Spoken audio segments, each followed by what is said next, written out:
Hello, and welcome to the DM's Book Club, a podcast where we read about some Dungeons & Dragons and discuss how we might include it in our role-playing campaigns.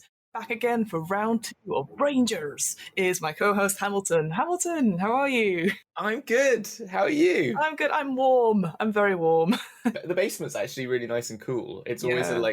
it's got that cave sort of, always at 18 degrees sort of thing. So it's nice down here. I'm on a ground floor flat, but on the first part of it, essentially. I don't know what the technical term is. I'm sure you do, because you are the architect. It's a maisonette. I did not know that. So there you go. Yeah. But thankfully, I'm facing away from the sun. The last place I lived in caught the sun quite a bit. So we were like, oh, this is fine. And then it gets to summer, and you're like, God, we're dying. We're literally... Yeah. I was in the basement the other day recording this pirate thing, and I had very long wig on and a huge tricorn, one of these. Bad boys that I'm showing off now. I mean, very cool, very cool. And some, because I'd shaved my beard off. I was like, oh shit, I didn't think at the time. Why did I shave it off before? So I had to rub in some dark to make the scraggly beard. So I had that, and then I had the eyeshadow on. So I was sweating and and I was just like, my gosh, this is not the weather. It needs to be winter for this amount of layers on my head. Yeah, for pirates, sea adventures, when a beautiful sun. No, it needs to be wintered, because how else did all the makeup stay on? Yeah, exactly. How did the pirates do that? How do Pirates of the Caribbean? How did they do it? They looked amazing. Smoky eye and stuff. And yeah, exactly. Not a single sweat. I was trying my best to get that smoky eye effect. It's doing the thing. I don't know. I'm getting better, I think. But you're in the same boat as me, figuratively and probably literally, if you don't think about Fireboard. Well, we've come back for round 2.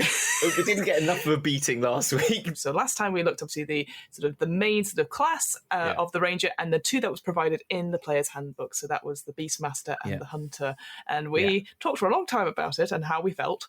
We're now going to look at all the other subclasses. We thought we'd start off with this episode by looking at the updated version of the Beastmaster, as we said. So Hamilton, why don't we talk about that? So what's the biggest change? What do you feel about this bit? Well, what it does is makes it actually a functioning subclass, because I'm just reminding myself of the 2 terminologies.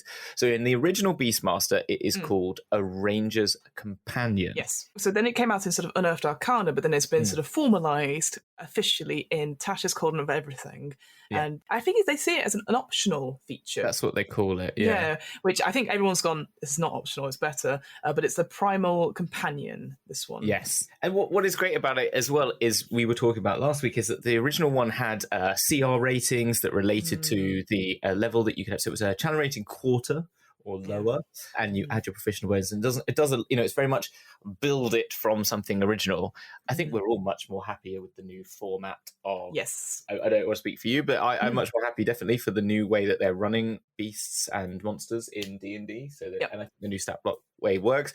And this it takes on that sort of thing in terms of just, you have Beast of the Land, Beast of the Sea, Beast of the Sky, and they are quite generic, but gives you particular things for those. So you get a binding strike for the sea, you get a flyby opportunity, doesn't have opportunity attacks when it flies out of an enemy's reach, and then the land one has a maul action, so it has slightly different abilities, different flavorings to it, but they're still the same thing. And you're right, I think rather than locking you into you have a falcon, this sort of stat block things, which I know it seems so simple to everyone, but we didn't have this for ages, and only recently, stuff we've talked recently about the new giants options stuff with a Druid Circle of Primeval. Obviously that's got one, the Artificers, Battlesmith, the Steel Defender, yes. So you just have these generic stat blocks which you then can influence, and it works. And I think the flavor system of here of land, sea and sky, you cover all areas, as it were, and you can obviously choose what it looks like, and you're like, that's great. I think that's really good. Having played more types of TTRPGs, so when I came into D&D, it kind of brought me into that setting that everything has to be individual and everything needs to be this. When you actually get into it, you realise a lot of it's just very the same, but just with a flavour change. Yes. And actually you're like,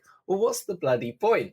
Because this makes so much more sense. And I think the idea of it, I think then being able to be something like a ranger who's all about, when I said, I think being more about an area or something like that, I think, and being able to be more flexible, to be today, companion, whatever you name your companion, that you are a a hawk-like creature that's going to fly around and survey the land, and then next minute, we're in a deep jungle, so I'm going to make it a monkey that's going to swing from tree to tree. Yeah, exactly. Yeah. Yeah. The other big change from this as well as stat blocks, is that instead of taking one of your actions, you can now use your bonus action to command your creature to do something. Yeah, and that makes such a difference as well, because then later on it says you can then choose, if you do an attack action, then you can use another attack action to command it as well. If you want to use your bonus action for something, say like Hunter's Mark or one of those bonus action spells, because quite a lot of ranger spells are bonus actions as well. And so that flexibility really...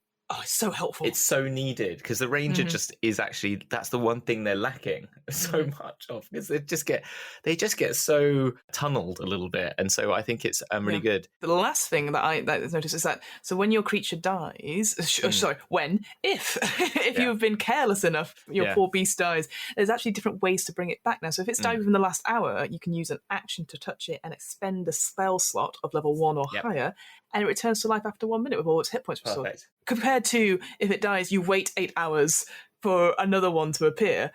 That's so much better, because then, you're not waiting around and stuff. And the similar thing that you can change your beast on a long rest is perfect. And you can change it, and it's just that little tweak. It's just little tweaks, hasn't it? And instantly it makes it so much better and more interesting as a ranger, and you can just... more playability, more versatility. I don't see the reason for trying to nerf it by making an action. I think it was so silly. So I think it makes so much sense. I wouldn't use it any other way. I don't think anyone would not use it this way. Whilst we're here, should we talk about the other optional class features then, before we move on to the new ones? Because I think they've made some changes, and I think they're slightly better. Again. Yeah, go for it. Yeah. So the optional class features you can use, there is a first level ranger feature which replaces natural explorer, which again, something that we weren't, personally I wasn't very keen on. The new option is called deft explorer. You are an unsurpassed explorer and survivor, both in the wilderness and in dealing with others on your travels. You gain the canny benefit below, and you gain an additional benefit below when you reach 6th and 10th level. Again, a better version of, because you gained a different natural explorer every 6 and 10. Absolutely. So canny is you choose one of your skill proficiencies, your proficiency bonus is doubled for an ability check you make that uses the chosen skill. You're a ranger, you know how to track, so why would it only be in one location? Yeah, you're an expert or something. Absolutely. You're just an expert at, so you could say survival. Yeah. Perfect. And you also speak, read, and write 2 additional languages. I like that. They're smart. They'll pick things up. Absolutely. Yeah, exactly. Yeah. And they know how to prepare before going on, on an adventure, and therefore knowing more languages makes sense, really, because they'd want to be able to do it. Yeah. Next one is roving at 6th level, which is your walking speed increases by 5, and you gain a climbing speed and a swimming speed equal to your walking speed. Ooh, I love that. Yeah. That's so cool. Of course, that makes sense, because you're so one with the environment, but not in the same way that Druid is, that you are using it to your advantage, and you Oh, I love that. Yeah. So it makes it more roguey in that sense of, like, it's about your physical ability and about what you're gaining. It's very much, they're thinking so much more about what it means to be a ranger and what the difference is. And then tireless at 10th level, as an action, you give yourself a number of temporary hit points equal to 1d8 plus your wisdom modifier, minimum of 1. And you can use this action a number of times equal to your proficiency bonus, and you regain all expenses uses when you finish a long rest. In addition, whenever you finish a short rest, your exhaustion level, if any, which is what I said I wanted to use for my one. I was going to say. Is reduced by 1. So you can reduce exhaustion. On a short rest. Which is that idea that you can keep running. You have been given a quarry, and therefore you will... It just makes sense, because it's why I thought of it when I was trying to make my own ranger, and why I think it's perfect, is that you want that ability in the pack or in the party. If you have, if you're all rangers of, they have to rest. We don't. We don't rest until we've caught them. Yes. Do you know what I mean? Yeah, such a cool flavoury thing. Yeah, I love that. And so you're going to gain those 8 hours on anyone, because you just go, take an hour, take a cat nap, bomb, we're off. Exhaustion gone. It just makes so much sense. Love it. Right, do you want to talk about the next one then? Yeah, I'll talk about your favoured foe. So this replaces that favoured enemy feature. When you hit a creature with an attack roll, you can call on your mystical bond with nature to mark that target as your favoured enemy for 1 minute, or until you lose concentration, as if you were concentrating on a spell. The first time on each of your turns you hit the favoured enemy and deal damage to it, including when you mark it, you increase that damage by d4. You can use this feature to mark an enemy a number of times equal to your proficiency bonus. You regain all the expended uses when you finish a long rest. And the damage increases depending on the levels, so it goes all the way up to d8. That makes so much sense. And I love the fact you can change it as like, oh, you're my favourite enemy just now, or you're my favourite enemy, rather than a group. Oh, amazing. Oh, John's in the party. It's going to be a dragon, because otherwise they can't do anything. Because a D8, not too much, but then if you're getting up to, I think it was... It's equal to proficiency bonus, so you have 5, so you could have 5 D8. Yeah, and on 5 attacks, so it really does add up. And then some of the other subclasses, which we'll talk about as well, they also chip in little bits as well. So it's just like, actually, that makes so much more sense. And I really love the fact that it's just short. You can just change it between fights, and it doesn't have to be a particular grouping of people. A rogue doesn't go, oh, I'm only an assassin of dragons. It's not like that. You're a bloody assassin. Oh no, but I would love that now. Just like, I'm like the non-good rogue. Let's ruin the rogue class. Okay, here we go. You only have a favoured enemy for assassin. Imagine if you did that, it would just make them crap. But they did do that for the rangers. Yes. Until they fixed it. We mentioned it last time, but not so much. Like having a favoured enemy, which is just a group of people, could be seen as problematic as well, whereas this is just like enemy in combat. Dun, dun, dun. You are a renowned person of knowledge of beasts, anything, of how to deal damage, capture, and all those sorts of things. So that's why you can keep running and lose exhaustion when you take a short rest. And when you find your quarry, which you then spent some time knowing about and learning, you can then deal crap tons of damage. Imagine you're a Beastmaster. Your wizard goes, fireball, and then another spell. And then you go, birdie! Bird, take an attack action. Oh, you're a quarter CR level and we're fighting Vecna. This is great. Vecna just like puts a hand out and crushes the bird. Yeah, exactly, and you, because there is no... At the same time, actually, probably doesn't even bother to crush you, because it's just like, you're just doing a little hitting them, and they're just like ignoring you as you're like... There are more. Oh, there are more? There is different fighting style options. You can also have blind fighting, which gives you blind sight. Again, something we talked about. This, They literally did all the things. Druidic warrior, you learn 2 cantrips from the druid spell, or thrown weapon fighting. So you can draw a weapon as a thrown property as part of the attack you make with the weapon. Yes. So when you hit with a ranged attack threat, you add a +2 bonus to the damage roll, which I think is really cool. That is very cool. Just throw your swords at them. You can have a spellcasting focus, like a druidic focus, which is better than having to use all your components. And then you've got primal awareness, third level feature, which is better than primeval awareness. So you can focus your awareness through the interconnection of nature. You learn additional spells when you reach certain levels in the class. So it just gives you these additional spells, which I think is just much more about making it more druidic. And as I said, if you want to go down that route, having that optional ability, I think is good, because I always thought the druidic, as I said, the druidic one should be just a subclass, but making it optional. Yeah, especially here, looking at them, you've got speak with animals, beasts, and speak with plants, etc. You don't have to be like, by the way, here is my companion, a panther. It's just something that you just commune with everything. Yeah. I love that, that introducing that druidicness into the ranger without it being like, by the way, guys, I love nature. Like, it is that the Strider versus Radagast the Brown type thing, I would say. Although Radagast is obviously a wizard. Yeah. The martial versatility, whenever you reach a level in this class that grants the ability score improvement feature, you can replace a fighting style with another fighting style available to rangers. So I would just say you can add a fighting style, Man, you get to a point where you just like... Well, because I think that would be so much cool. Instead of, you don't gain an ability score, you don't gain a feat. So you are altering it. So I think instead of taking that choice, you could say, I can blind fight, and I can 2-weapon fight, and I can throw. And then by the time you get a third one, I'm going to throw it. So I can be like, can't see a thing, so anything invisible near me, you just spin around and then throw a knife at someone. Like, that would be quite cool. Yeah, no, you're right. Because, you get to a point where you're at level 20, you're like... Doesn't matter. It doesn't matter. Yeah. No, I completely agree with that. I like that. And then finally, Nature's Veil, which is replaces hide in plain sight. You draw on the powers of nature to hide yourself from a bonus action. You can magically become invisible. That's what you said. That's what you said last time. I know. It literally made it. They've made what I thought they should do, which is just like, not, I'm going to spend an hour covering myself in mud. Yeah. You know what? That's so funny, because I had read these, ages and ages ago, and then obviously for this, I sort of looked at it. I can't believe we suggested them all, and they're actually here. I didn't realise this. I was reading them when we said, let's do the thing, and I was like, optional. I was like, oh, right. So they actually have been listening. I feel like very smart and almost justified in the way of our anger. Yes, that's incredible. Exactly. Yeah. We had no influence on this at all, but I love the idea that we were on the right path anyway. So that makes me happy that we're not just like nerds because we say so. We actually do have stuff that can be useful. Exactly. Yeah. justification. We would highly recommend looking at Xanathars and Tashas. They're not necessary for all the players to have, but it's interesting to see the optional stuff, certainly with Tasha's stuff coming out.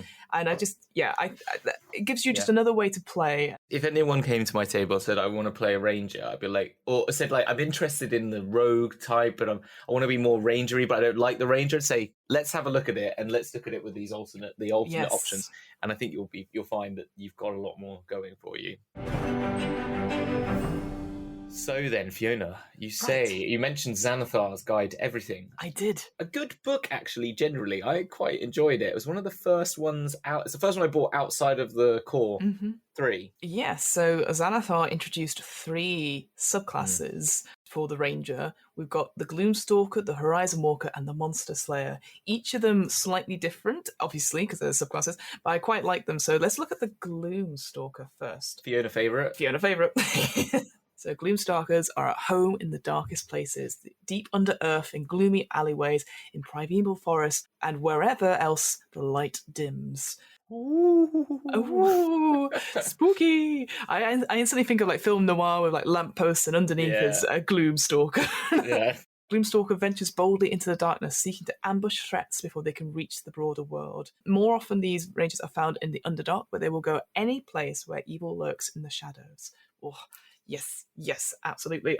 Everything about it is cool, and like I think anything that's particular for like certain settings, so like the Underdark stuff, so you can do the Out of the Abyss.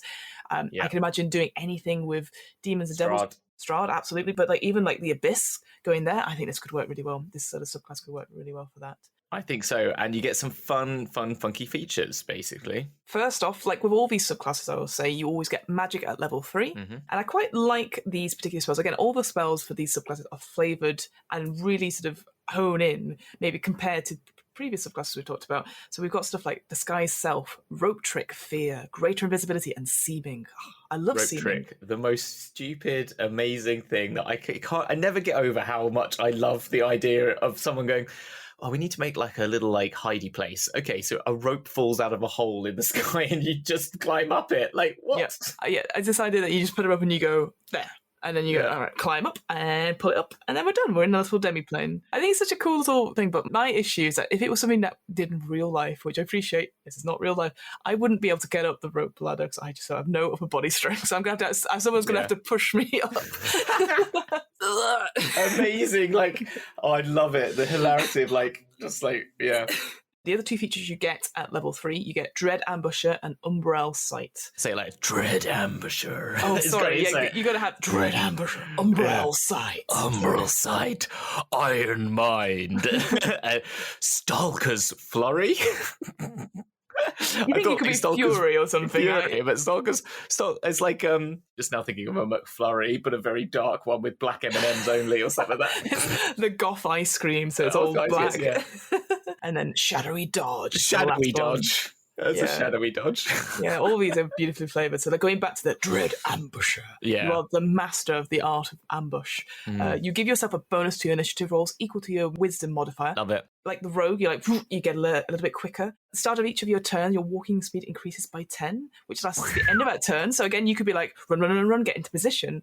And then finally, when you take the attack option on that turn, you make an additional weapon attack as part of the action. If that attack hits, you take an extra bit of damage, a 1d8 damage of that weapon attack. Other things we said, right? Give them initiative, give them being fast off the draw, give them additional bonuses at that time because they can ambush people. Come on, this is it. You're quick off the mark, you run away quicker in that first turn and to get yourself in position and you attack quicker.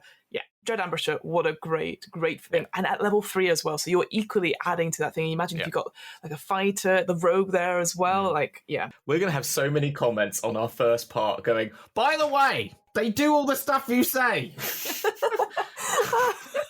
I want a t-shirt with that on, like, by the way, and on the back saying, they do all the stuff you say.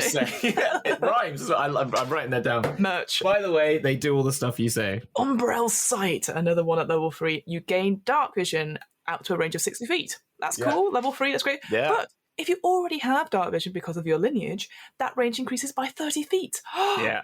Brilliant. And while in darkness, you are invisible to any creature that relies on dark vision to see you in that darkness. You're more invisible. The fact you are using the darkness to hide, because it makes sense. It's that flavoursome thing that you are using the dark against the creatures that are in there. So, you are a proper predator in a sense. Yeah, exactly, which is what you should be. You are the predator.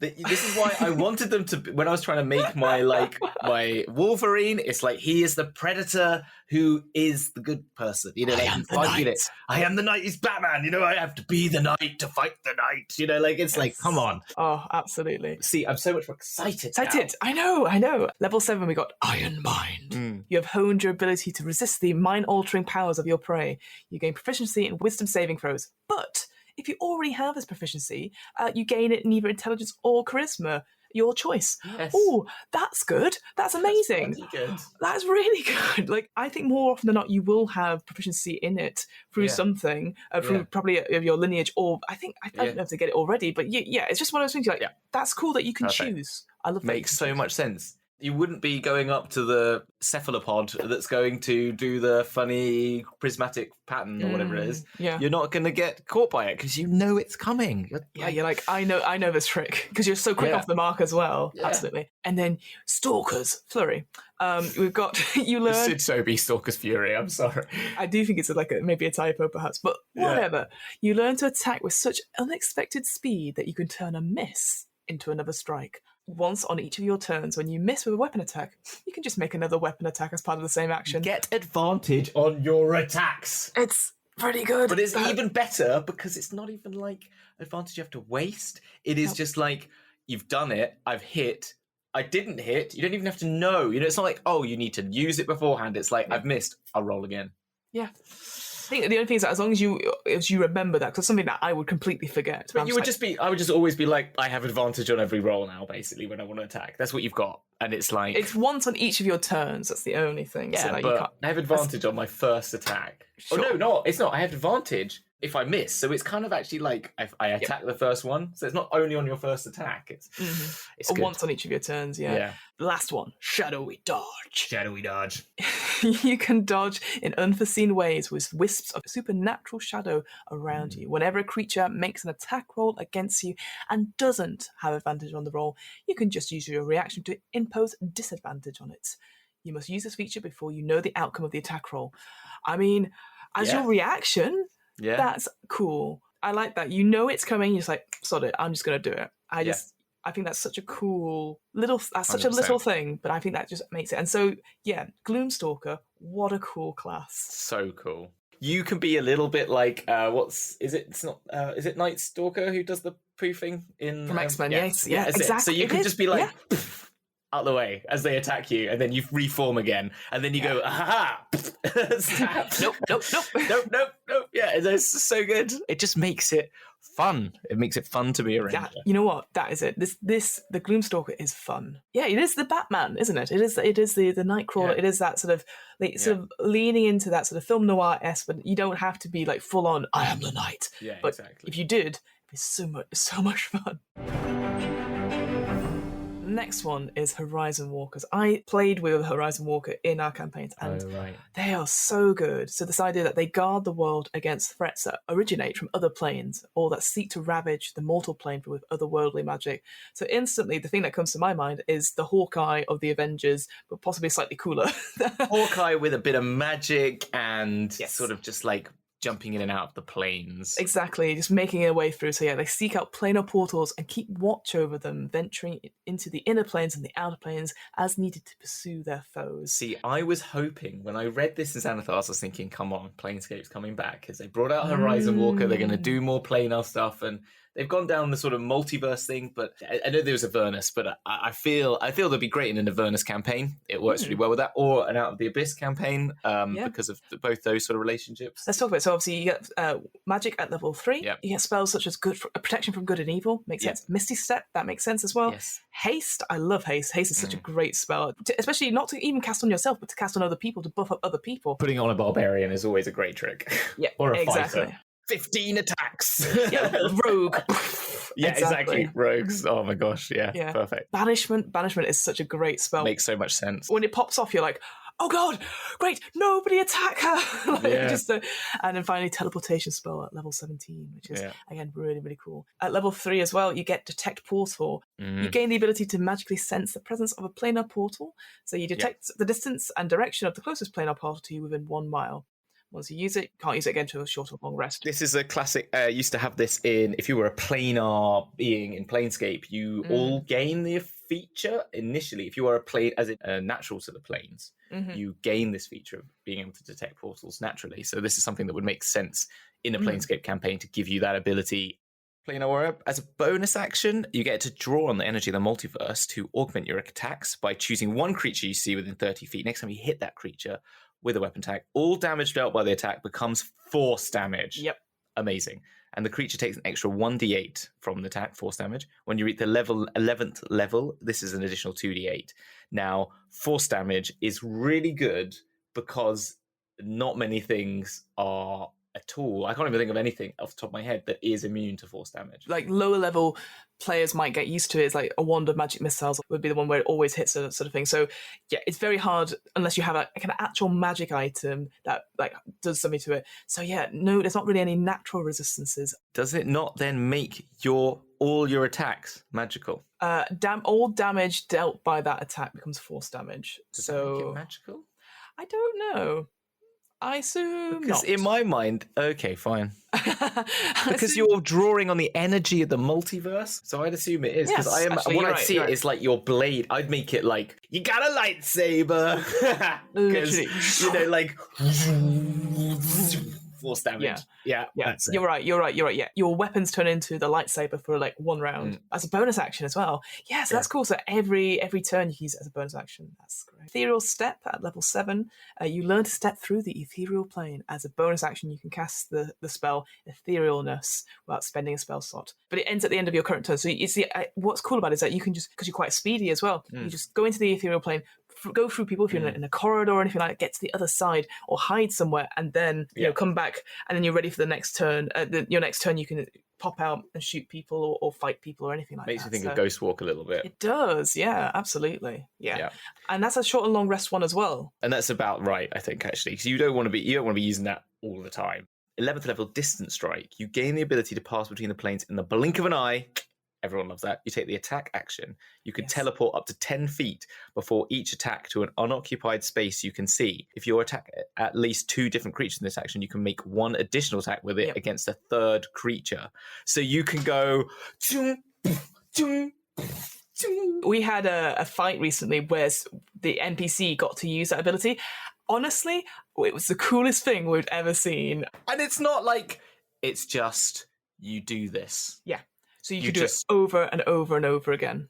It makes you the coolest person on the... I don't know why there isn't a rogue that can do this, but like, screw the rogues now, because a ranger's going to be so much cooler right now. I guess if you took... I don't know how many levels it is until you get sneak attack, but if you took like a couple of levels and then the rest of it up to... 11th. You get sneak attack at like 2nd level. You could be a rogue ranger with this. Yeah, exactly. Bonus action, hide. And stab, and then stab. All right, imagining this like a baseball game, okay? Yes. You tell all your players, engage with every other creature. There's 3 of you, 3 other players, and you go to the one, teleport behind, stab. To the other one, behind, stab. Third one, stab. Sneak attack. Yeah. Fiona, what? Do you know what we've just done? We've just won D&D. Well, that's it, guys. Welcome to the last episode of DM's Play the music. Play the outro music. See, we're going to be doing a different TTRPG now, so we've won. Oh, my God. And we won with a ranger? How? Finally, before we get too giddy. Spectral Defense at level 15. So your ability to move between the planes enables you to slip through the planar boundaries to lessen the harm done to you during battle. This is really cool. When you take damage from an attack, you can just use your reaction to give yourself resistance to all of that damage from that attack on this turn. Yeah. Again, giving reaction-based things, as I said, like last week, it's like, give them reactions because they are quick. That's what they're about, you know? As I said, like the difference between a rogue and a ranger, and why I think reactions are great for rangers, because they are instinctive, right? Whilst a rogue is calculated. And there's a slight difference to it. And I think that's why give them reactions to go, no, you know? Whilst a rogue would be like, I'm quick, so I can hide, so I can think. And I can plan, then yes. I can make my attack. That's why you get the bonus action. Agreed. Basically. Clap, clap, clap. Yes, absolutely. Both Gloomstalker and Horizon Walker, I think those are the ones that get talked about a lot from Xanathar's, but it would be remiss of us as good researching podcast hosts to not talk about the Monster Slayer. Yeah. So this is where you have dedicated your life to hunting down creatures of the night and wielders of grim magic, which is such a cool line. So you more likely to seek out vampires, dragons, evil fae, fiends, and other magical threats. Yeah. Trained in supernatural techniques to overcome such monsters, slayers are the experts of unearthing and defeating mighty mystical foes. So for me, I actually see this, if anyone's watched Supernatural, this is what I get this idea. The two brothers, you got the weapons and stuff, or they've got ways of, it's that researching stuff. So it's not like the Blood Hunter, which is obviously has that you are the monster to fight the other monsters. Yeah. Here you are pre that, I guess. So I think you could easily, though, have the Monster Slayer, but if something happens to you, then you can have that talk with your DM to be like, actually, let's change you into a Blood Hunter and have that specific story to you. And that's what I did, Rangers to Blood Hunter. And I think Blood Hunters are really great as, I think is another good, basically as a Ranger plus, and is a very good, I think if you wanted to make a basis for, mixing and matching we're talking about Rogue Rangers, mixing Rangers and Blood Hunters together is another. Absolutely. Again, Curse of Strahd, Out of the Abyss, really anything, but if you're going down, a darker, horror-y campaign, it works pretty well. Level 3, you get obviously magic again. Who knew? Yeah. But again, you get stuff like protection from good and evil, zone of truth, magic circle, and it's not like the London magic circle. Pick a card, any card. Oh, you're dead. Banishment. Oh, I thought you meant the magic circle, like the lawyers. Aren't they called the magic circle? Oh, the top 5 law firms are called magic circle. I've not heard that. No, I'm thinking the magician's magic circle. Anyway, never mind. You also get banishment, and you also get Hold monster. Yeah, so then you get Hunter's Sense at 3rd level. You gain the ability to peer at a creature and magically discern how best to hurt it. I think we talked about this as well, didn't we? As an action, you choose one of those creatures in 60 feet of you. You immediately learn whether the creature has any damage, immunities, resistance, or vulnerabilities, and what they are. The creature is hidden for divination magic. You sense that it has no damage, immunities, or vulnerabilities. That's fine. You can use feature number of times equal to your wisdom modifier, which is going to be high. All expended uses when you finish a long rest.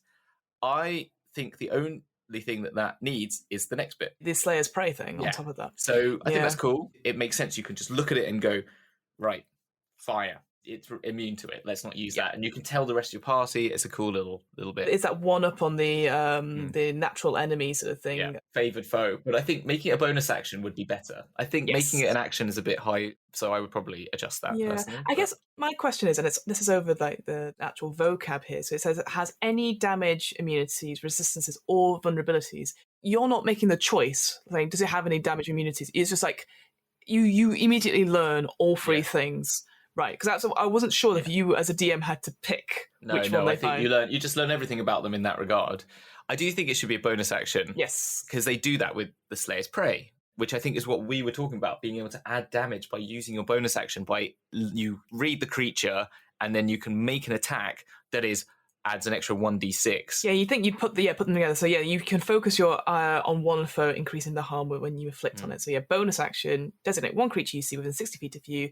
First time you hit it with a weapon attack, you gain an extra d6 of damage from that weapon. This benefit lasts until short or long rest, or ends early if you do another creature. So it's a bit like a Hunter's Mark in a way. I think what's interesting to note is that it reads a bit funny, but it doesn't mean you need to short or long rest to replenish it. You can move it around. Yeah. No, I see that. If you take a short rest, you'll forget the creature, so you'll have to do it again. Yeah, like I said, for me, it does feel a bit like a Hunter's Mark without the magical tracking thing added onto it. That's the only thing I saw there. But yeah, I think, you combine Hunter Sense and Slayer's Prey, I think that would instantly make it a lot, it would be such a cool thing, especially at level 3 as well. Yeah, love that. Level 7, then, we've got Supernatural Defense. You gain extra resilience against your prey's assaults on the mind and body. So this links back into that Slayer's Prey thing, so that if that target of your Slayer's Prey forces you to make a saving throw, or whenever you make an ability check to escape the target's grapple. I love that idea that you're going to be very close to your Slayer's Prey. But you add instantly a 1d6 to your roll. Perfect. That's great. Right. I love that little bit of extra thing. So you've learned a lot about them. You've focused on it, and you've done the research. You're like, oh, this is their weak point. I'm going to jab them in the ribs or something like that. Or no, I can't let them get into my head, like Scarecrow style from Batman. Yeah. The next one, Magic Unus Nemesis, another thing, something that we were talking about on our Doom Forgotten Realms episode, and how there's the Mage Slayer, Mage Slayer, which is, it does do this, and it does exactly what I wanted, which is counterspelling. Yes. So you get to thwart someone else's magic. When you see a creature casting a spell or teleporting with 60 feet, you can use your reaction to try and magically foil it. The creature must succeed a wisdom saving throw against your spell DC, or its spell or teleport fails and is wasted. Once you use the feature, you can't use it until you finish a short or long rest. So it is limited. But you could stop so much. Like the big opening, big bad move, or they're trying to escape and you're like, don't think so, buddy. Yeah. I just think that's such an interesting one for a ranger to do, who's, we've said it before, like they're not a high-level caster's class in general, but the idea that you could thwart like a really bad roll from a big bad evil boss, essentially, and they couldn't get away because you did this. I mean, they'll probably have legendary resistances and stuff, but the idea, because people are going to be counterspelling all over the place, but that's using up resources. Just the fact that you're like, don't you dare run away from me. I love it. It's like, the moment where like the party goes, have you got any counterspell list? I've run out of counterspells. That was my last one. Don't worry. Then the final feature we have is Slayer's Counter. So you gain the ability to counteract that prey that has tried to sabotage you. So if the target of the Slayer's Prey feature forces you to make a saving throw, you can use your reaction to make a weapon attack against that quarry. You make this attack immediately before making the saving throw, which I love that. You're like, I'm just going to get in quickly, stab or shoot. If your attack hits, your save automatically succeeds in addition to the attack's normal effects. Oh, we're just both nodding at each other because it's like, how cool. Defo. Like, I love that. Makes you super cool at level 15. Yeah. This prey comes in, make a saving throw. Any saving throw, like, like cast a spell, wisdom saving throw, and you're like, stab. And that could defeat them. And it stops the need for the saving throw, and it stops the spell effect, and it is so like, again, reactions. Going back to that supernatural defense as well, so that even if you fail and you still have to make the roll, you could then just add a d6 to your roll because it's supernatural defense at level 7. Yeah. It is, again, maybe it's a lot of admin, perhaps, where you're like, I'm pulling out all the stops to stop. And that makes me excited. It makes me like some people might say like, oh, that's a lot to do, but I'm like, you could have a combat document like yours truly and like go, okay, if this happens, then this, and this, and this. Combat documents are a good thing. We should talk about those. Oh, we should. Hey, if you want to hear about how I made my combat document, give us a review.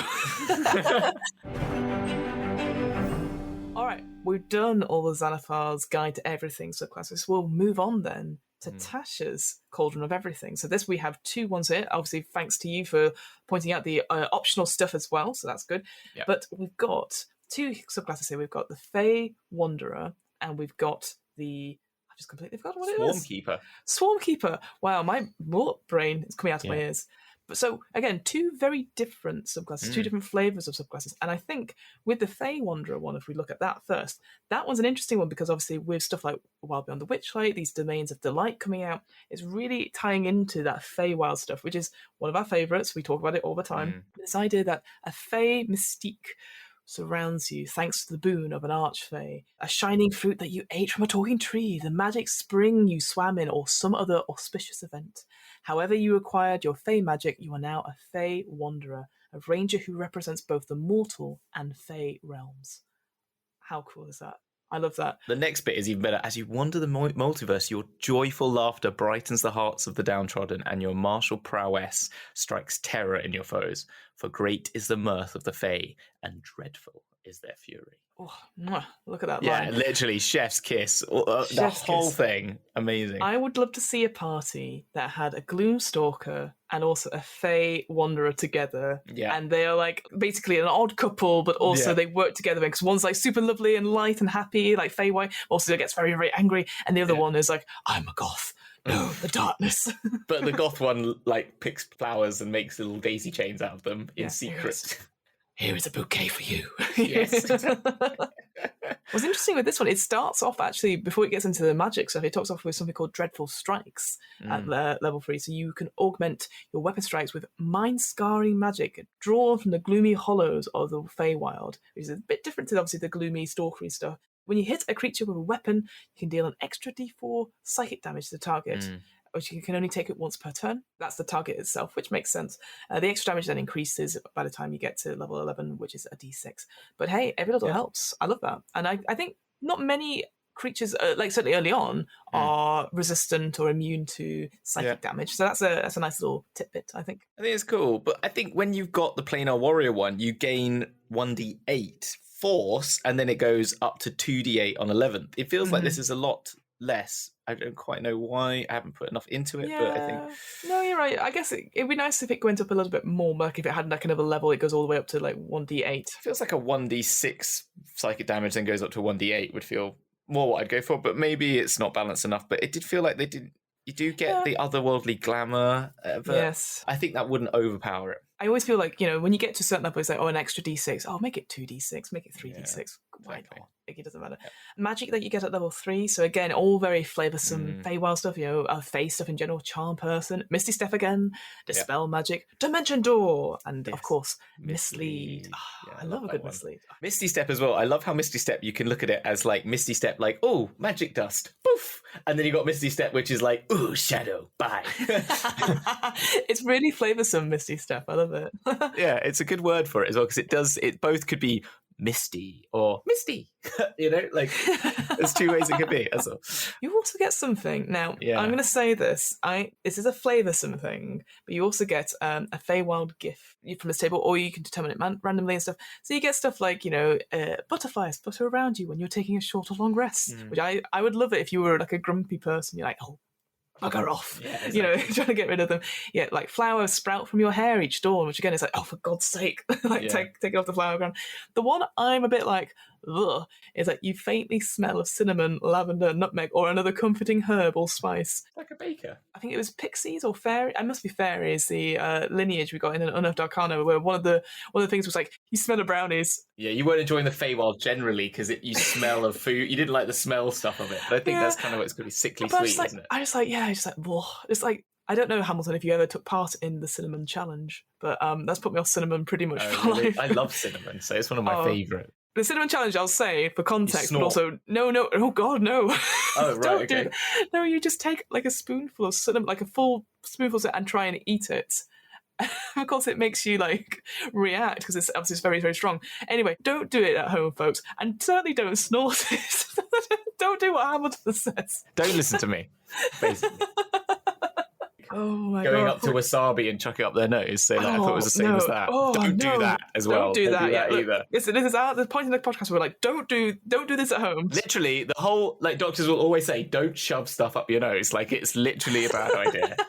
Literally. I think what this made me think is like the Gloomstalker requires gloomy gifts. Yes, you know what I mean? Right, absolutely. So you've got like bats that flow around you, or like you have cobwebs on your hair every morning. Spiders like crawl out of your hair, or you have like or you've just got a little mist that follows you around, or like. Yes. Hello, I'm a mist. I mean, more like a misty. I'm a mist. You smell like musk and incense, and stuff like that, or something. Yeah, I'm just. What else could you? I like the idea that you're always sort of like in black and white. Yeah, you always look like you're cast in candlelight. Oh yeah, because it could be like you're at the campfire. Goes, oh well, what about you, Audrey? How are you doing? Well, the light. Yeah, exactly. I was abandoned. Next one. Otherworldly glamour. Another one at level 3. So your Fey qualities give you a supernatural charm. As a result, whenever you make a charisma check, you gain a bonus to the check equal to your wisdom modifier. Because you could really put in lots of stuff to your wisdom and your charisma and really just be super charming. It'd be great. Yeah. You're wisdomously charming. Or charmingly wisdomless. You also gain proficiency in one of the following skills, so deception, performance, or persuasion. Yeah. Classic charisma. Next up, like all good TV shows, it had a beguiling twist. Woo-hoo. You're not the Feywild. Sorry. The magic of the Feywild guards your mind. You have advantage on saving throws against being charmed or frightened. Nice. In addition, when you or a creature you can see within 120 feet of you succeeds on a saving throw against being charmed or frightened, you can use your reaction to force a different creature to make a wisdom saving throw against your spell DC. If the spell fails, the target is charmed or frightened by you for 1 minute. The target can repeat the saving throw at the end of each turn, like it does. I kind of like that. So my question for this, my sort of thing is that if say for example there's you and your buddy and the enemy, and the enemy has done this effect, and then your friend manages to save it, could you then charm that original enemy that's given this effect? Feels a bit weird, but feels like you could. Yeah, I would assume reading it, because it's just a different creature, because it doesn't say in brackets including the person that originally cast the spell or the effect or something. I don't know. It just says a different creature you see to the one who saved. So my point would be like what you've done is you've twisted their magic, manipulated it, because you are a magical being as a ranger, as we found out. So that's what it is. So why not they cast this effect, they save, and in doing so that brings fear to them, and you incite that terror, and you push that magic onto them, which could be playing upon the fear that they lost the save, that they haven't incited fear, and you kind of go, it's like the tiger goes rah and then the bear goes rah sort of thing, it's kind of like, you know what I mean, like the tiger thinks it's scary until a bear goes mate, hold my pints. Yeah, exactly. So again, it plays into that Feywild stuff, but also this the charmed and frightened stuff anyway. I think that's quite cool. You can get if anything, I like it that you can expand it from beyond elves and beyond Fey lineages anyway, that any creature that has the subclass can have it, which I was like, that's cool. I actually quite like that. At level 11 you get Fey reinforcement. The royal courts of the Feywild have blessed you with the assistance of Fey beings, so summon Fey. What a great spell. It doesn't count against your ranger's spells, great, and you can cast it without material components, also great. You can cast it once without a spell slot and you regain it at the end of a long rest, fine. However, when you start casting it, you can modify it so it doesn't require concentration. As a result, it is a minute to cast, but that's really, really useful, because obviously you can imagine I cast it and it appears and you're like, yeah, and then as soon as you get hit, and it's like, well, it's only here for one turn, doesn't have its turn, and it's gone. So the fact that it can just be here for and you can prepare that spell before you go into battle, sort of thing. Exactly. Yeah. Then the spell duration is just a minute compared to an hour or something like that. But that means that it's here with you for 10 rounds. Oh, sorry. I thought the spell casting took a minute. Sorry. Casting same time, duration shortens completely, but it means you don't have to worry about it. It will disappear. 10 rounds. Yeah, you got 10 rounds, which is pretty good, Useful, so you don't have to worry about being hit and it disappearing. Last but not least, Misty Wanderer. You can slip in and out of the... Misty. You can slip in and out of the Feywild to move in a blink of eye. You cast Misty Step without expending a spell slot. You do so number of times equal to the Wisdom modifier. It's a bit like Etherealness that you have for the other one. You gain all unexpended uses when you finish a long rest. In addition, when you cast Misty Step, you can bring along one creature you can see within 5 feet of you. Oh, so useful. That's really cool. And they take an unoccupied space within 5 feet of your destination. So, that's kind of like, hey, come here. Yeah, because normally you'd have stuff like, for example, the other spells I know that can do that is sort of a Dimension Door, which obviously is like a 3rd level spell. You also have Thunder Step, which obviously does damage to everyone around you. But you can take at least one person with you. Can you? Oh, yeah. I didn't realize. I've forgotten that. But even then, you're still doing damage. So you'd be like, bye, and you leave, and you create devastation to everyone else. Who's your favourite? Exactly.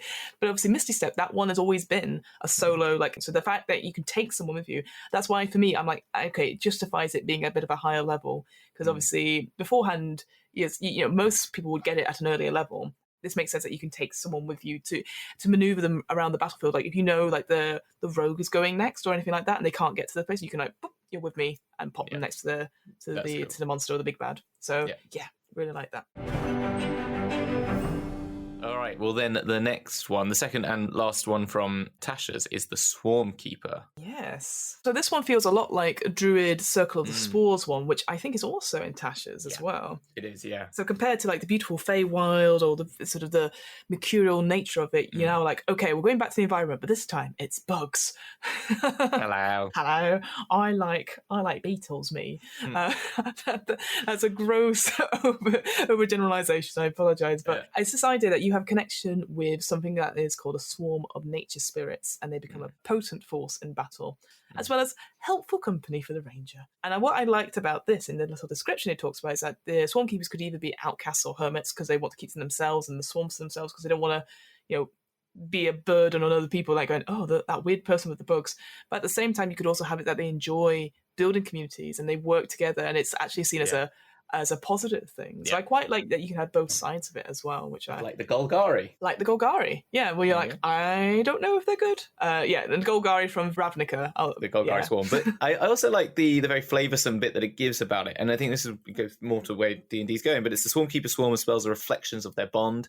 So gaseous form, they might appear to melt into the swarm instead of a cloud of mist. Arcane Eye, maybe it's swarm spies for you. It's just like, just think, and it's that idea of like, your DM is probably intelligent and creative, and therefore allow them just to take that, and yourself as a player, you can just say, I'm going to use, I don't know, I'm trying to think of Misty Step is another one. Misty Step, your swarm carries you to another location, or something like that. Yeah, and that's kind of what happens. So at level 3 you get Gathered Swarm, this idea of these nature spirits. When you're alive, they are in your space, so they're around you, almost like a second skin, sort of. But you can roll on a table to see what the appearance is. So you can have it as swarming insects, maybe twig blights, which I quite like. Fluttering birds, I think, could be like a really cool one, like teeny tiny birds. Crows. Oh yeah, like surrounded by crows, or like, I don't know, because that'd be big. That's it. I don't know. I just like, maybe fuck it. You get less of them. They're small crows. But I like the idea that you sat there and you have like, I don't know, 5 crows around you. Just sat there as you're like reading or something. Once on each turn, you can cause a swarm to assist you in one of the following ways immediately after you hit a creature with an attack. So either they take another d6 of damage from the swarm, so they just get like attack them. They might have to succeed on a strength saving throw against your spell save DC, or be moved by the swarm 15 feet horizontally in the direction of your choosing. Again, I like that idea. Like they go, right, you're going into the river, you're going into the pit, and just being pushed because they can't do it. Or you are moved 5 feet yourself horizontally in the direction of your choice by the storm. So that idea that they get picked up and moved slightly. I guess the only thing for me with that, because I think that's quite cool, I assume you will get attacks of opportunity against you if you were moving out, perhaps. But so I don't know when I would use that third one. And enough. I mean, later on it uses it more, but I'm not entirely sure what I'd use that third one for. But the first, if it didn't give you attacks of opportunity, it would make it useful. That's the only thing I'd do to it to make it actually something you'd use. I mean, like I said, later on it talks about this idea that you get half cover from your swarm. Yeah. I feel like maybe you should get that if you get attacked, you get half cover straight away. But but getting moved by your swarm is a similar one, because you might as well just do that. Make them do the strength save, make them move 15 feet away from you, and therefore you get attack of opportunity. I don't know. I don't know, but at least they're not getting one on you. Yeah. So if you want them to get away from you, you just do that instead of moving yourself. Magic at level 3, you instantly get the cantrip Mage Hand. We all love Mage Hand. Great little spell. Fairy Fire, Web, Gaseous Form, Arcane Eye, and Insect Plague. Yeah, makes sense. Yeah, then Writhing Tide at level 7. So you condense part of your swarm into a focus mass that lifts you up. So this comes back to me. So as a bonus action, at level 7, you gain a flying speed of 10 feet and can hover. This effect lasts for 1 minute or until you're incapacitated. And I'm like, fine. You can use this equal number of times to your proficiency bonus and then regain them all in a long rest. I'm like, you know what? It's a minute in combat. You're hovering. You're not zooming around. It's at level 7. I'm okay with this 5 speed. It's fine. A rising tide raises all boats. A writhing tide raises you for 1 minute. Amazing. Then you get Mighty Swarm, the mightiest of swarms. Your gathered swarm grows mightier in the following ways. Your damage of gathered swarm increases at 1d8. If a creature fails its saving throw against being moved by the gathered swarm, you can also use the swarm to knock the creature prone. And when you're moved, you gave half cover until the start of your next turn. So that's why I'm like, okay, I guess because you do get it, but that's a level 11 though, so it's a bit late. It is a bit late. I feel like they should be doing more for you, but it's fine. Maybe you should get like I don't know, quarter cover, but that might be splitting hairs. If you get a quarter cover at level 3 and then you get up to half cover, I think it just could be more powerful, particularly with all the the one in the Horizon Walker who goes zoom move, zoom. Like if they could do that and you're like, I've got a whole swarm but I'm not protected by it, is a bit shit. So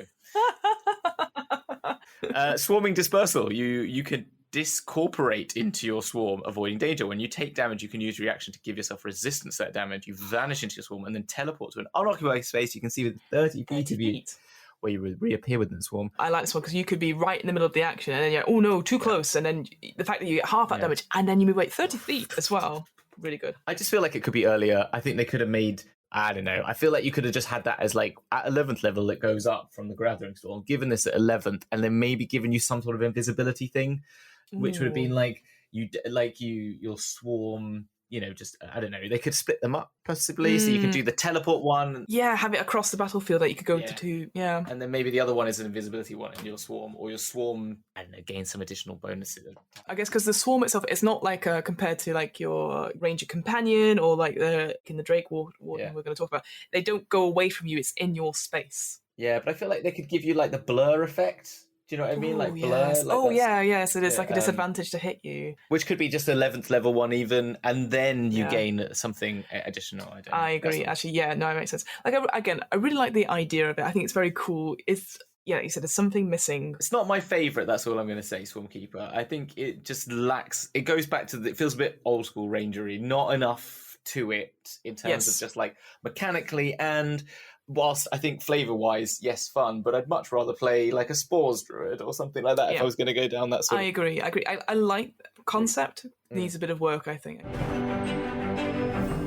Hamilton, I'm going to leave most of this last one to you because... Why? Because of the dragons? Maybe. So the last subclass comes from Fizban's Treasury of Dragons, and it is the Drake Warden. Yes. Your connection to the natural world takes the form of a draconic spirit, which can manifest in physical form as a drake. As your powers grow, your drake grows as well, blossoming from a small four-legged companion to a majestic winged creature, large and strong enough for you to ride upon. I can ride a dragon! Along the way, you gain an increasing share of the awe-inspiring power of dragons. Well, what more do you want? This is the How to Train Your Dragon D&D version. It is. 100%. It basically is, yeah. So you get a really cool like Drake Warden origin, which is the spirit. This. You studied a dragon's scale or claw or a trinket from a dragon's hoard, creating your bond through that token's lingering draconic magic. A secret order of rangers who collect and guard draconic lore taught you their ways. A dragon gave you a geode or gemstone to care for, and a drake hatched from it. To your surprise. I like the idea. It's like, I like geocaching, but is this supposed to happen? Yeah. Now, there's a few more which are really cool, but the one that I'm going to say now is I used to have someone that was on Twitter, Tytonomanchi, who's a very good RPG maker, made Caltrop Core, famously. Yes. They're really cool. And they used to do this thing on Twitter, which was like, they've got 3rd level in this and 5th level in that. Tell me their backstory. Right? Oh, cool. And one of them was a Drake Warden, and I was like, so like the idea that you were fighting a dragon, and you were on the back of the dragon, then you do the final like stab, and then realize that you don't have a fly spell. It's falling. You're falling with this dragon. You start entangling with them as they fall. You see your doom approaching, and poof, you land on the ground and awaken your draconic spirit, and that's it, and that's how you get this, and like that's how I was thinking you could start it. So like that's it, sort of thing. So it's like, I love that. If you took it as like as your second class, that was kind of the thing. But, yeah, I love that. So you start with level 3 draconic gift. So the bond you show your drake connects a connection to dragonkind, granting you the understanding and empowering your presence. So you gain thaumaturgy, which is great. We all love that. Like basically, you make yourself bigger. You can change. You can put out fires and light fires. All the things, all fun things of thaumaturgy. And tongue of dragons. You learn to speak, read, and write draconic or another language of your choice. I do quite like that. It's like, obviously, the whole point of this is I know it's dragons, but I think it's nice that it goes, what other language? And you could easily make it so maybe it's a dialect of a draconic language, or you can add on to it some way if you already do. I think it allows it in case you already know draconic. I think it'd be weird if you didn't take draconic. It just makes me think of when you play Skyrim and you're the dragonborn and then you can't speak draconic at the beginning, and so you're just like so faux ra. Yeah. Then you get Drake Companion, which is what it mentions before. As an action, you can magically summon the drake that is bound to you. It appears in an occupied space of your choice within 30 feet of you. It's very much like the Beastmaster and updated. However, it's the thing that it does differently is this gaining in strength, which I really like. So it's friendly to you and your companions. It obeys your commands. See the statistics has below, so it has some stat blocks for the different levels. Whenever you summon the drake, choose a damage type listed in Draconic Essence, so it doesn't have to be, that you can choose acid, cold, fire, lightning, or poison. So it could be any color of the dragon cannon, metallic or chromatic, no matter what. Remains to reduce to 0 hit points until you use this feature to summon another one, or until you die. Anything the drake was wearing or carrying is left behind when it vanishes. Once you summon the drake, you can't do so again until you finish a long rest, unless you expend a spell slot of 1 level or higher to summon it. So you start with a drake companion that is a small dragon. Hit points 5 plus 5 times your ranger level. So starts at 10 basically. By the time you actually get this, you're already going to have level 3, so it would be 15 to 20 as its base, basically. That's not bad. Hit points, 40-foot speed, which doesn't say flying, but can it fly? It can fly later. It just can't fly now. I did want to just double check that. Yeah. So it is a move. It is not yet learned to fly dragon. It's a little baby and it's wandering around on all four legs. It does have dark vision. Yeah, running around. And it has damage immunities related to its essence, which would be obvious. Makes sense. And it has a bite attack at this thing, and it does piercing damage. When it has an infused strike, which is when another creature in 30 feet of the Drake that it can see hits a target with a weapon attack, the Drake infuses the strike with its essence, causing the target to take an extra 1d6 of its damage type. So it doesn't say it can do it to its own, which I find a bit weird. No. But it allows, basically, if you think about it yourself, as the ranger, you've chosen an acidic, acidic is a black dragon. Black, yeah. You then can add 1d6 of acid. I guess maybe the reason it's not the Drake's Companions one is because it's a reaction, so it's like you are looking for other people on the battlefield. But you think like it'd be nice to have it like as a extra. I also do this rather than just as a bite or something. 7th level. Boon of Fang and Scale. So Boon, this bond. Fiona, I worry for you times. I do. Bond of Fang and Scale at level 7. So it intensifies this bond, protecting you and stoking the Drake's fury. So when you summon it, it grows wings on the back and gains a flying speed equal to its walking speed. Goes from being a Komodo dragon to an actual dragon. But still quite small, although it grows to medium size. Yeah. You can use it as a mount if your size is medium or smaller. Now I just imagine like a Goliath, like whoa, just grabbing on. While you are riding it, it can't use its fly speed of this feature. So you can't fly around on it just yet. Yeah. Bite attack does an extra d6 damage, and then it has you gain the resistance of the damage type chosen by its thing. So you gain it as well. Yeah. So it now then gets that damage type at that level. That's why. Exactly. The next one's cool though. As a Drake's Breath. It does as it says in a tin. As an action, you exhale a 30-foot cone of damaging breath or cause your Drake to exhale it. Choose acid, cold, fire, lightning, which matches your draconic essence. Each creature in the cone must make a dex save or take 8d6 damage. Or half as much. It increases to 10d6 when you reach 15th level. You can't do so until you finish a long rest unless you expend a spell slot or 3rd level or higher to use it again. Yes, please. Yeah, you're doing damage, and I like the fact again you can choose make your Drake go to like above the playing field, and then you could either do it or they can do it.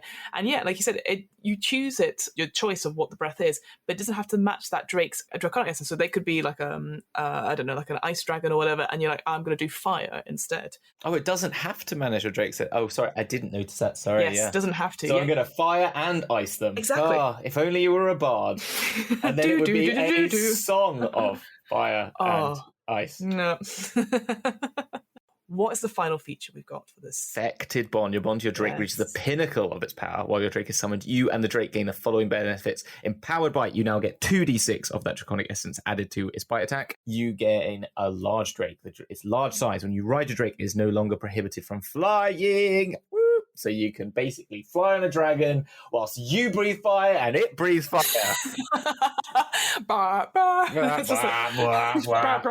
It's just vomiting like acid from above. It's just like so you're like, you turn it, your party's like at in the middle of the fight and they're like, where's Angela gone? I don't know where she's gone. Where is she? We look to the sky. Pass message to the bard. Bard, play the music. Angela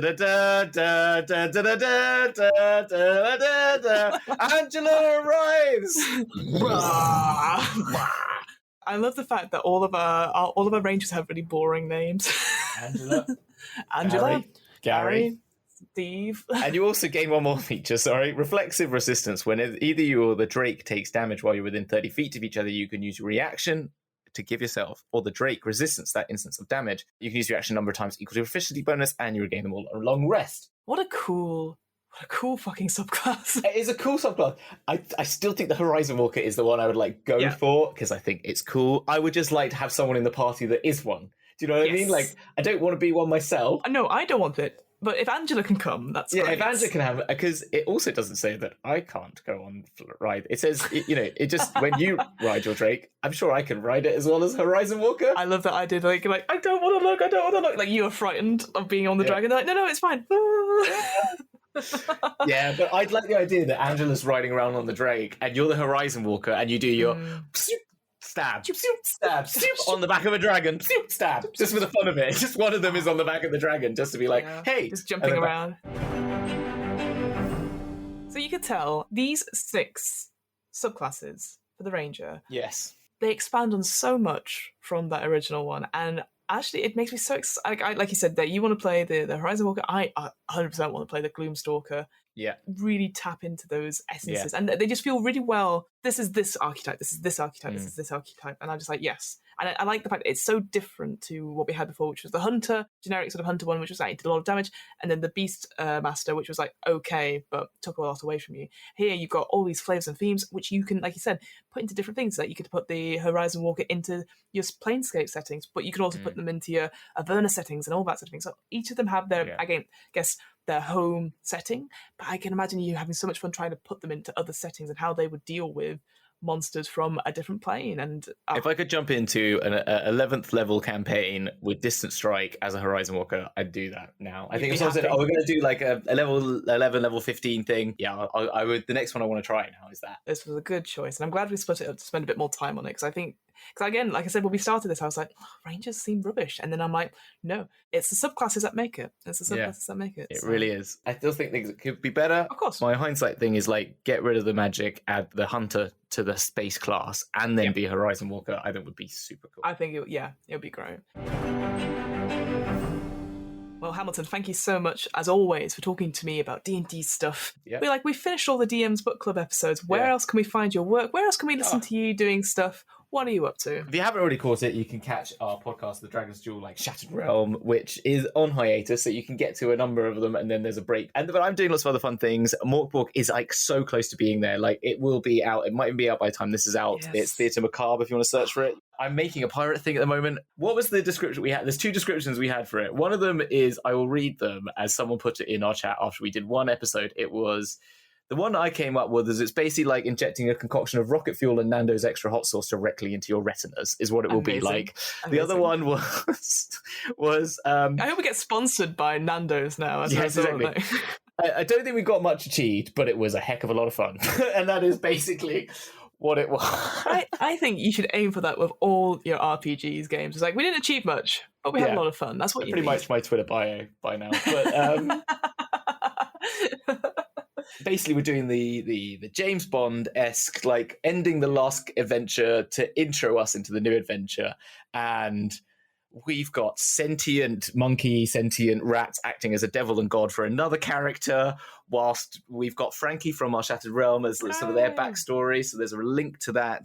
And we just had a lot of fun being pirates. And chaos is just not even good enough a word for it, because everyone uses chaos now. It is just... Chaos is the new nice, isn't it? Yeah, it is. So it was just tempestuous.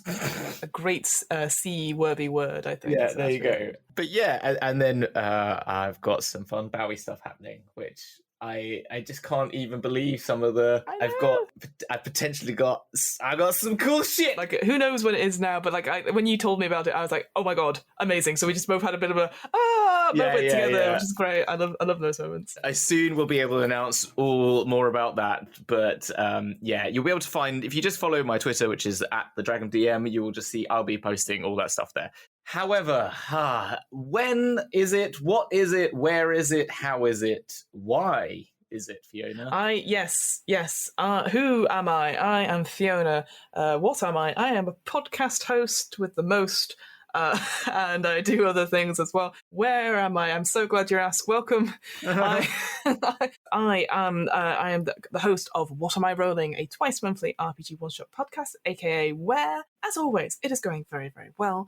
We have had out, Numenera is out. I know every time I do this, I'm like, that's already come out. Great, that's out now. Numenera. We have had you awaken in a strange place, which had two folks from the Most podcast on. We've had Drew and Andrew, who I've been on their show a few times. They've come back, and that was quite a lovely one, because we also had my friend Sarah, who was the one that pointed me in their direction at the beginning, saying, I think you should apply for this. So it's very nice to have that full circle thing about, like, why don't you come on and you meet them as well? And yeah, they had a great time, and it's a really fun episode. It's just an hour, but it's a lot of fun. And that particular RPG is fully improvised. You gain all the inspiration from your players, and then the GM has 5 minutes to come up with an adventure. And let me tell you, it is very scary, because you're like, okay, I can work with this, and then someone just throws in something like oversized fruit, and you're like, well, I need to think. I need to sit down. But that's super fun. We've also got interviews with game designers coming out. We've had a couple from Free League recently, but we've also interviewed people such as Chris McDowell and Johan Noor again, actually, for Into the Odd, because they're having the remastered one coming out.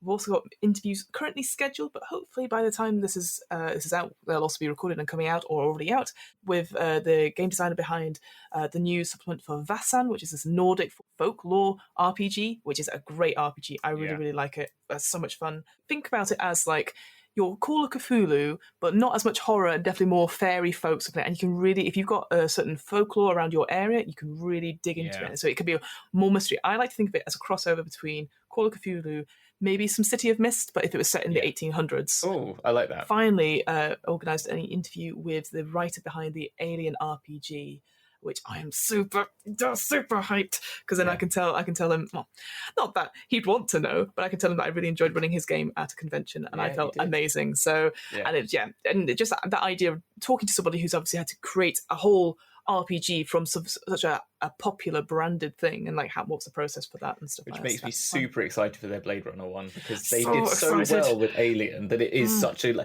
comparatively to Dark Souls, which was a real shame, because I was so hyped for that. I was it all. We should do an episode on Dark Souls at some point, because I think it's just a fascinating thing about how that's come about. The final thing, as always, is that we have an offer code for Third Space Gaming. Do we? Yes, we do. I know. What? Yeah, your friendly local game store in Burnley, UK. If you want 10% off your first order, you type in the code DMBC into checkout, and you can take 10% off anything. Whether it's a pre-order, they're doing pre-orders for Radiant Citadel. That is literally days away, right? It is 5 days away. It's next Tuesday. Anyway, all that is out of the way. Hamilton, we've done it. We've done Rangers. And as we can tell by our sort of return of the Jedi-ness that we've done here, instead of just seeing you on the flip side, we will see you on the dark side. I don't know, of the Force. Wow. See you on the flipped dark side. We'll see you at the bonfire dancing around with Ewoks. Brilliant. Bye. Thank you. Bye. Dancing around with Ewoks.